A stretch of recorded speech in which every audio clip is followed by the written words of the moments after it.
Hello friends, आपके अपने channel कौन बनेगा जीनियस चैनल में आपका बहुत बहुत स्वागत है। फ्रेंड्स, आपको न्यू ईयर 2023 की बहुत बहुत हार्दिक शुभकामनाएं।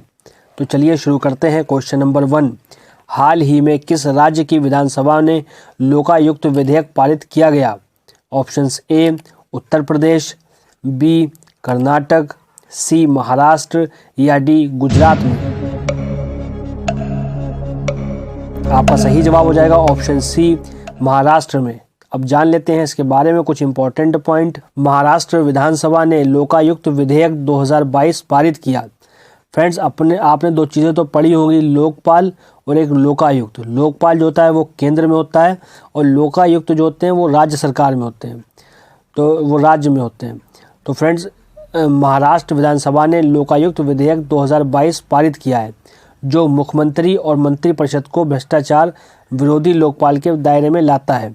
और उप मुख्यमंत्री देवेंद्र फडणवीस ने इस विधेयक को ऐतिहासिक कानून करार दिया और कैबिनेट मंत्री दीपक केसरकर ने विधेयक पेश किया, जिसमें मुख्यमंत्री और कैबिनेट को भ्रष्टाचार विरोधी लोकपाल के दायरे में लाने का प्रावधान है, जिससे इनकी बहुत प्रशंसा हो रही है। अगला सवाल, क्वेश्चन नंबर 2, हाल ही में गृह मंत्री अमित शाह ने किस फोर्स के लिए प्रहरी ऐप लॉन्च किया? Options A Assam rifle, B BSF, C RPF या डी सीआईएसएफ। आपका सही जवाब हो जाएगा ऑप्शन बी बीएसएफ। अब जान लेते हैं फ्रेंड्स इसके बारे में कुछ इंपॉर्टेंट पॉइंट। गृह मंत्री अमित शाह ने बीएसएफ जवानों के लिए प्रहरी ऐप लॉन्च किया। बीएसएफ प्रहरी ऐप से जवान अपने मोबाइल पर निजी जानकारी और आवास और छुट्टी से जुड़ी आयुष्मान सीएपीएफ जानकारी हासिल कर सकते हैं। यह ऐप उन्हें गृह मंत्रालय के पोर्टल से भी जोड़ेगा। बीएसएफ यानी बॉर्डर सिक्योरिटी फोर्सेस, और इसकी स्थापना कब हुई थी? इसकी स्थापना 1965 में हुई और इसका मुख्यालय नई दिल्ली में है और इसके महानिदेशक पंकज कुमार सिंह हैं। अगला सवाल फ्रेंड्स, क्वेश्चन नंबर 3, 30 दिसंबर 2022 से भारत और किस देश के बीच मुक्त व्यापार समझौता लागू हुआ?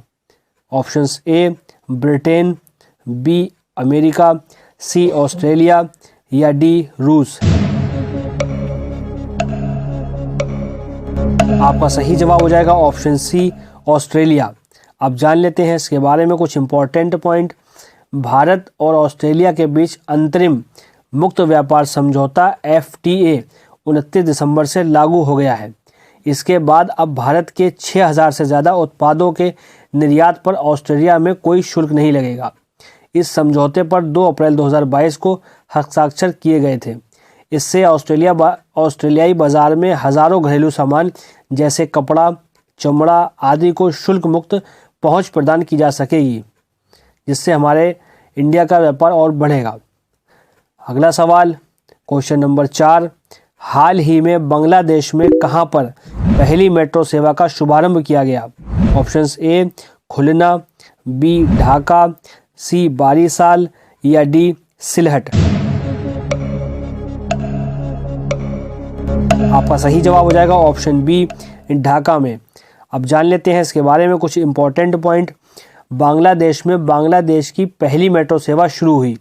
बांग्लादेश की प्रधानमंत्री शेख हसीना ने ढाका में पहली मेट्रो रेल का उद्घाटन किया।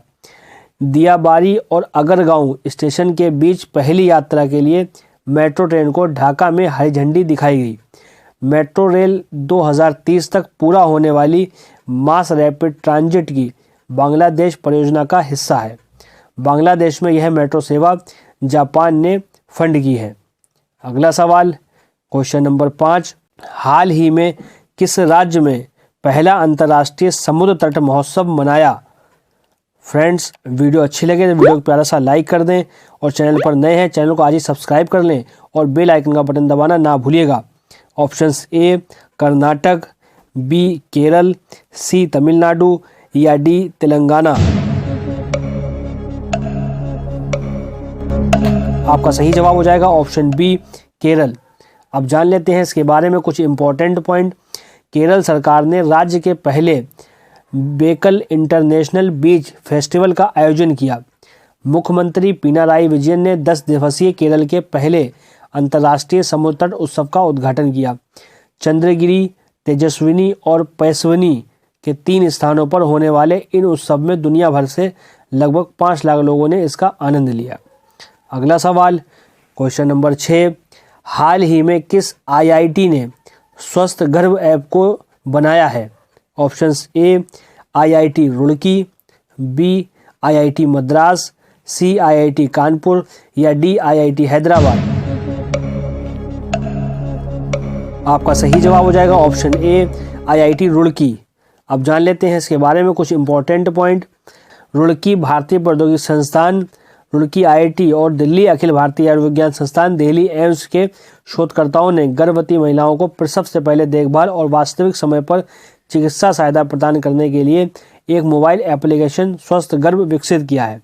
यह ऐप चिकित्सीय रूप से समर्थित होने के साथ साथ विश्वसनीय भी है और ग्रामीण क्षेत्रों में महिलाओं के लिए एक महत्वपूर्ण उपकरण हो सकता है जिनके पास डॉक्टरों तक आसान पहुंच नहीं है उनके लिए। इस ऐप का उद्देश्य गर्भवती महिलाओं को समय पर प्रसव पूर्व देखभाल सुविधा सुनिश्चित करना, हर क्लिनिकल टेस्ट की रिकॉर्डिंग करना और दवा संबंधी हिदायतों के पालन में सुधार करना है। अगला सवाल, क्वेश्चन नंबर 7, मध्य प्रदेश में कहां अटल बिहारी वाजपेयी जी का स्मारक बनाया जाएगा?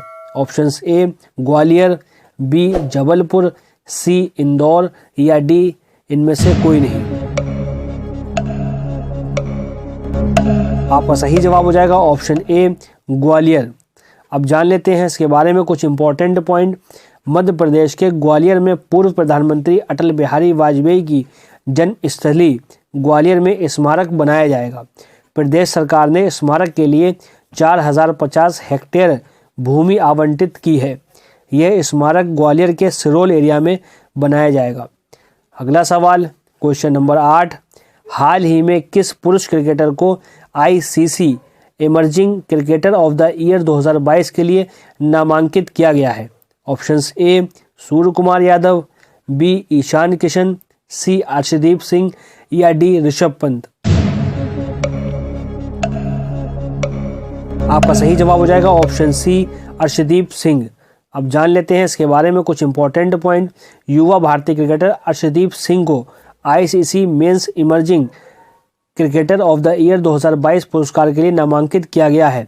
इसके अलावा दक्षिण अफ्रीका के तेज गेंदबाज मार्को जॉनसन, अफगानिस्तान के सलामी बल्लेबाज इब्राहिम जोदरान और न्यूजीलैंड के सलामी बल्लेबाज फिन एलेन प्रतिष्ठित पुरस्कार के लिए अन्य नामांकित व्यक्ति हैं। अगला सवाल, क्वेश्चन नंबर 9, रिकॉर्ड 6ठी बार इजराइल के प्रधानमंत्री के रूप में किसने शपथ ली है? Options A Benjamin Netanyahu, B Isaac Herzog, C Chaim Herzog या डी यायर लैपिड। आपका सही जवाब हो जाएगा ऑप्शन ए बेंजामिन नेतन्याहू। अब जान लेते हैं इसके बारे में कुछ इंपॉर्टेंट पॉइंट। इजराइल के आम चुनावों में राजनीतिक दल लिकुड ने जीत हासिल की है। इसी के साथ बेंजामिन नेतन्याहू एक बार फिर से 6ठी बार इजराइल के प्रधानमंत्री की शपथ ली। नेतन्याहू ने मौजूदा PM यार लैपिड की पार्टी को चुनाव में हरा दिया। लैपिड ने अपनी हार स्वीकार कर ली और इस जीत के लिए नेतन्याहू को बधाई दी। अगला सवाल, क्वेश्चन नंबर 10, सेना का इंजीनियर इन चीफ किसे नियुक्त किया गया? Options A Arvind Walia, B Praveen Kumar Srivastava, C Bhaskar Babu या डी संतोष कुमार यादव। आपका सही जवाब हो जाएगा ऑप्शन ए अरविंद वालिया। अब जान लेते हैं इसके बारे में कुछ important point. Lieutenant general Arvind Walia को भारतीय सेना का अगला इंजीनियर इन चीफ नियुक्त किया गया है। वह लेफ्टिनेंट जनरल हरपाल सिंह का स्थान लेंगे, जो 31 दिसंबर को सेवानिवृत्त हो रहे हैं। 1986 बैच के एक अधिकारी हैं ये अरविंद वालिया, और लेफ्टिनेंट जनरल वालिया ने पहले रेगिस्तान क्षेत्र में एक स्वतंत्र स्क्वाड्रन, जम्मू और कश्मीर में एक रेजिमेंट और पश्चिमी मोर्चे पर एक इंजीनियरिंग ब्रिगेड की कमान संभाली थी। उन्होंने बेंगलुरु में MEG एंड सेंटर की कमान भी संभाली है। फ्रेंड्स, आशा करता हूं कि आपको हमारी ये वीडियो पसंद आई होगी, और वीडियो पसंद आई हो तो आप इसको एक प्यारा सा लाइक कर दें, और चैनल पर नए हैं चैनल को आज ही सब्सक्राइब कर लें और बेल आइकन का बटन दबाना ना भूलिएगा। और अपने फ्रेंड्स एंड फैमिली में वीडियो को शेयर भी करें तो मिलते हैं नेक्स्ट वीडियो में। जय हिंद, जय भारत।